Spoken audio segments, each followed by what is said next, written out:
അടിയിൽ 600-700 അടി താഴ്ചയിൽ നിന്നും മൈൻ ചെയ്ത് പ്രോസസ് ചെയ്ത് നിക്കൽ കോട്ടിംഗ് പോലെയുള്ള വസ്തുക്കളിൽ കോട്ട് ചെയ്ത് എന്ന് പറഞ്ഞാൽ മൈൻ ചെയ്തെടുക്കുമ്പോൾ പൗഡർ ഫോമിലാണ് നമുക്ക് ലഭിക്കുക. അപ്പോൾ അതിനെ നിക്കൽ കോട്ടിങ്ങിലാക്കി അതൊരു ബട്ടൺ രൂപത്തിൽ സെറ്റ് ചെയ്തിട്ട് പല പ്രോഡക്ട്സുകളിൽ സെറ്റ് ചെയ്തിരിക്കുന്നു എന്ന് മാത്രം. അപ്പോൾ നമുക്ക് ഉപയോഗപ്രദമായ വിവിധങ്ങളായ പ്രോഡക്റ്റുകളിലാണ് ഈ ബയോ മാർക്കറ്റുകൾ സെറ്റ് ചെയ്ത് വെച്ചിരിക്കുന്നത്. അതിലൊന്നാണ് നാം ഇവിടെ സാധാരണ അതിനെ നമുക്ക് ഉപയോഗിക്കാനുള്ള മാട്രസ് പാഡാണ്. നമ്മളിവിടെ ഒരു പാക്കായിട്ടാണ് നമ്മൾ കമ്പനി പ്രൊവൈഡ് ചെയ്യുന്നത്. അപ്പൊ അതിനകത്ത് കിടക്കുന്നത് ഒന്ന് ബെഡാണ്. ആ ബെഡിനകത്ത് എന്ന് പറഞ്ഞാൽ പ്രീമിയം ലെവലിലുള്ള ബയോ മാഗ്നറ്റിക് ബെഡുകളാണ് നാം കൊടുക്കുന്നത്. അല്ലെങ്കിൽ നാം പ്രീമിയം ലെവലിലുള്ള പ്രോഡക്ട്സുകളാണ് നമ്മൾ കസ്റ്റമേഴ്സിന് കൊടുക്കുന്നത് അല്ലെങ്കിൽ നാം ഉപയോഗിക്കുന്നത്. ഈ പ്രീമിയം ലെവൽ എന്ന് പറയുമ്പോൾ തന്നെ അതിന്റെ മെറ്റീരിയലിന്റെ ക്വാളിറ്റി ഉണ്ട്, അതുപോലെ തന്നെ ബയോ മാഗ്നറ്റിന്റെ ക്വാളിറ്റി ഉണ്ട്. ഏറ്റവും പ്രീമിയം ലെവലില് ഏറ്റവും നല്ല രീതിയിൽ നമ്മുടെ ശരീരത്തിന് എനർജി പ്രദാനം ചെയ്യുന്ന രീതിയിലുള്ള ബയോ മാഗ്നറ്റുകളാണ് യൂസ് ചെയ്യുന്നത്. അപ്പോൾ അത് പെട്ടെന്ന് പൊട്ടിപ്പോകാത്തവയാണ്.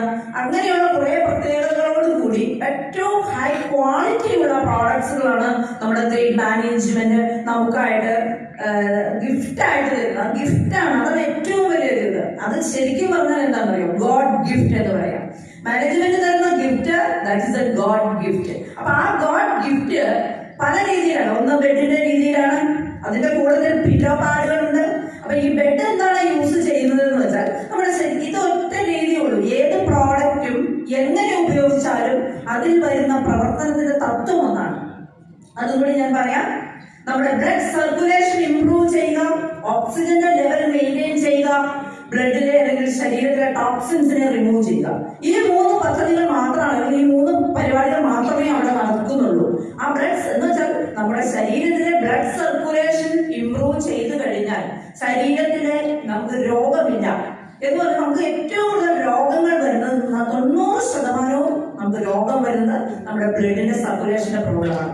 ഒന്നുകിൽ ഓക്സിജൻ ലെവൽ കുറവായിരിക്കും, അതല്ലെന്നുണ്ടെങ്കിൽ നമ്മുടെ ബ്ലഡ് സർക്കുലേഷൻ ഇല്ല, രക്തത്തിന് കൊഴുപ്പ് കൂടുന്നു, ഓക്സിജന്റെ ലെവലില്ല, ബ്ലഡിനകത്ത് അഴുക്ക് നിറഞ്ഞിരിക്കുന്നു. അപ്പോൾ അങ്ങനെയുള്ള പ്രോബ്ലംസ് അതുവഴിയാണ് നമ്മുടെ ശരീരത്തിലുള്ള ഹോർമോൺസിന്റെ ഇംബാലൻസിന്, ശരീരത്തിലുണ്ടാകുന്ന 200-ൽ പരം രോഗങ്ങൾക്കും നമ്മുടെ ശരീരം സാക്ഷിയാകുന്നത് ഇത് ഒറ്റ കാര്യങ്ങളാണ്.